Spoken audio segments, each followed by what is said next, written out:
What's going on, guys? It's Zach with Weapon Works LLC.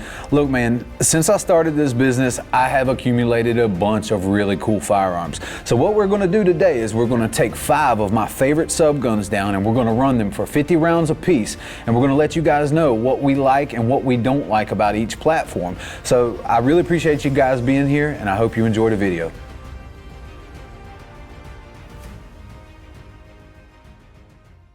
Hey, what's going on, everybody? This is Blue from Weapon Works LLC. And I'm Angel. And today we just got done with our Subgun Showdown. It was a lot of fun. We did this to compare the different subguns that we have here at Weapon Works. We got a bunch of them. This right here is an Angstadt. We have a CZ Scorpion. We have a UMP from Tommy Built. We also have a MP5 clone from Century Arms, the AP5, and then we have a B&T APC right here. So we did a 50-round course of fire for each of these guns, pretty basic with some movement mag changes. Besides the UMP, we only have 1 mag for the UMP, so we didn't get to do mag changes on that. The test was mainly, it wasn't like a torture test or anything. We just really wanted to compare the ergonomics, the recoil impulse, accuracy, things like that. So we'll start off right here with the Angstadt from Angstadt Arms here in Charlotte, North Carolina. We actually work with this company a bunch. This is one we built out, actually. This is a Maxim stock. We also have a couple different other upgrades on the gun. We won't get into that. As far as performance, manual of arms is AR-15 centric, so they were very good, to say the least. It also has a really nice trigger because it takes AR triggers.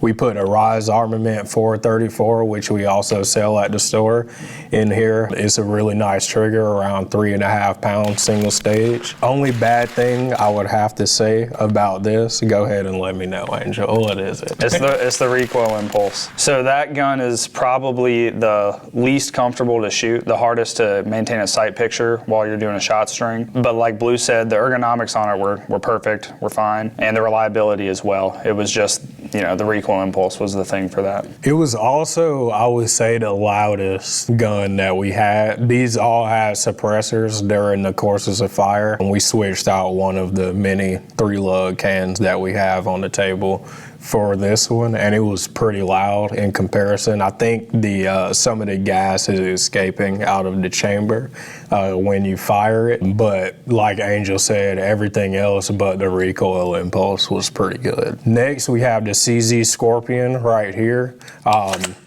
This is a really cool setup. It's heavily upgraded for a CZ Scorpion. It's basically an integrally suppressed gun, so everything out of here is subsonic.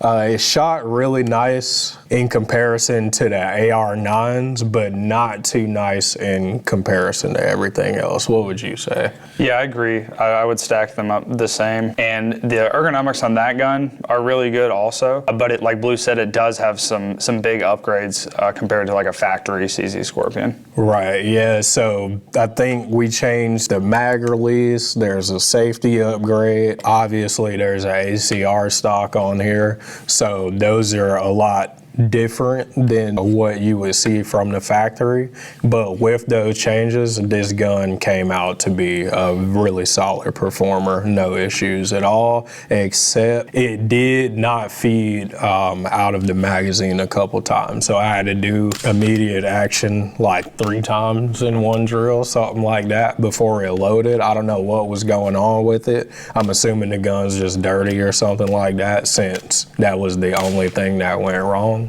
So I'm gonna just chalk that up to lack of maintenance.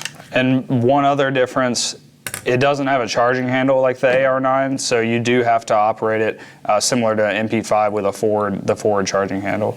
Yeah, one thing I do like about the Scorpion is it has a pretty solid price point for a subgun that was developed ground up to be 9mm. It wasn't retrofitted to be a 9mm gun like the AR-9s were, and it's not, you know, $3,000 like a a MP5 or a B&T. So next up we have the Tommy Built UMP, super sick gun based off the HK UMP that is unable to be imported because of import restrictions that we have here in America. This thing shot really nice. We didn't shoot it after Cerakoting it, so it kind of hung up a little bit, but that was the only issue that we were able to see with this gun here. What I really like about this one is it has a pretty solid recoil impulse, kind of similar to the AR, but it gets back on target extremely quickly and comfortably in comparison. The dot kind of jumps and then goes right back on the target almost instantly. What do you like about the TMB from Tommy Built? Yeah, so I like the ergonomics. Again, it has a forward charging handle similar to MP5 AP5. Like Blue said, the recoil impulse feels a little heavy, but it returns immediately back to where you had it before. So that's not a huge deal, and it is a 45, so comparatively it's pretty soft shooting. Yeah, I'll also have to say the safety on the UMP is very thought out and modern and compared to, you know, some of the other factory sub guns on the market. It's not difficult to use at all. That's definitely something that I noticed today that was an issue in comparison to like the ARs and stuff that we run all the time. It's also very quiet. This might have been the most quietest one out of all of them, most likely because 45 is natively subsonic, but it just sounded really good for a blowback gun, I must say. And next we have the AP5 from Century Arms. The ergonomics aren't the best, just like any MP5 pattern gun. So the safety selector, if you look here, it's really high. So I had to break my grip almost every time I went for the safety to take it from safe to fire, that is. Obviously still forward charging, just like these other two guns here. But this one is extremely soft. So it was really easy to get fast strings off of shots, even though the trigger isn't the best out of all of these. Yeah, I would have to agree. The safety was a really big issue for me. My hands aren't the biggest, especially my thumb, so I had to break my grip as well. It got to the point where I actually didn't even engage the safety in part of the drills because it just was not, my times would have been terrible. Also, the reload on this takes forever and compared to any of the other guns. You have to, you know, charge the charging handle, strip the mag using the paddle release, and then you have to take your mag, put it in there, and then recharge the weapon. That's quite a bit in comparison to just dropping a mag, putting it in, and then hitting a bolt release. But like Angel said, as far as how the gun shot itself, recoil impulse, how it feels, it's number one for sure. I mean, it's an MP5. Everybody knows how those feel when you shoot them, especially when you suppress it. It is extremely quiet as well. I'm assuming it's because of the roller delay blowback system. All the gas is being expelled out of the suppressor before it even cycles. And then last, but definitely not least, the B&T APC9. The ergonomics on the B&Ts in general are amazing.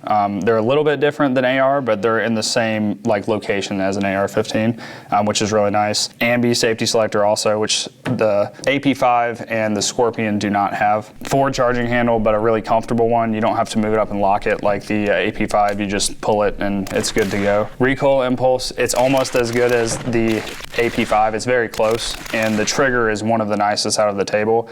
I'd say it's definitely as nice as the AR trigger, the Rise one on the Angstadt there. Right, so this is actually my B&T. I'm a B&T fanboy at this point, I have to admit. But my main issue with running this gun today was the bolt release. The bolt release was extremely tight for some reason. It's not a break-in thing. I have around 4,000 rounds through this gun, so that's definitely not what's hindering it. So I gotta take this thing apart and see what exactly is going on, see if there's something hanging it up like a burr or something like that. As far as like the recoil impulse, like you said, for a traditional blowback like some people like to claim it to be, it feels extremely nice. The hydraulic buffer in this thing definitely does its job. No malfunctions or anything like that because it's an extremely reliable system.